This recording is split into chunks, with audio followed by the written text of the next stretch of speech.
असं जर तो म्हणला असेल तर मी काय ऐकलं नाही ते.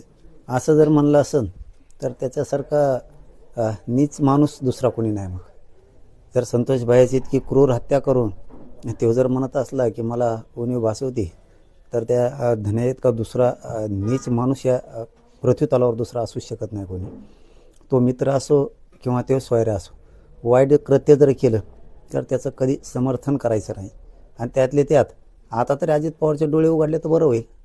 आणखीन तरी किती त्याला पाठीशी घालायचं आहे. जर इथं गोरगरिबांच्या लेकराचे ते मुर्दे पाडत असला, अशा माणसाला अजित पवारांनी फडणवीसनी किती दिवस पाठीशी घालायचं हेही लक्षात आलं पाहिजे.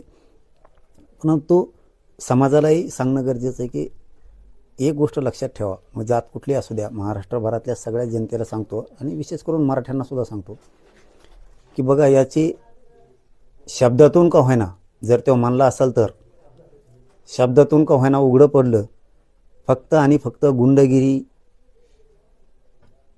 भ्रष्टाचार करणं, लोकांच्या जमिनी हडपणं, कुणाचे प्लॉट हडपणं किंवा दारू पिऊन पोरांना त्रास द्यायला लावणं, त्याच्या समाजातले काही लोक हे गुन्हेगारीकडे वळून त्याच्यातून फक्त आणि फक्त पैसा कमवायचा, कोणालाही ब्लॅकमेल करायचं. मग मंत्री असेल, सरकार असेल, अधिकारी असतील किंवा मराठा समाजासारखे नेते असतील काही, यांना ब्लॅकमेल करायचा आणि स्वतःचा संसारच मोठा करायचा आणि त्यातून तो काळा पैसा, पापी पैसा उभा करायचा आणि त्याच्या लेकरा बाळासाठी लावायचा. ही इतकं भयंकर पाप तो करत होता. जर तसा म्हणत असेल तर लोकांनी एक गोष्ट मात्र खूप समजून घेतली पाहिजे, किती पापी वृत्तीतून, किती गुंडगिरीतून ह्यो पैसा आणि राजकारण उभा करत होता. असले राजकारणासाठी आणि लोकांसाठी, जिल्ह्यासाठी आणि जनतेसाठी असा माणूस अजिबात चांगला नाही.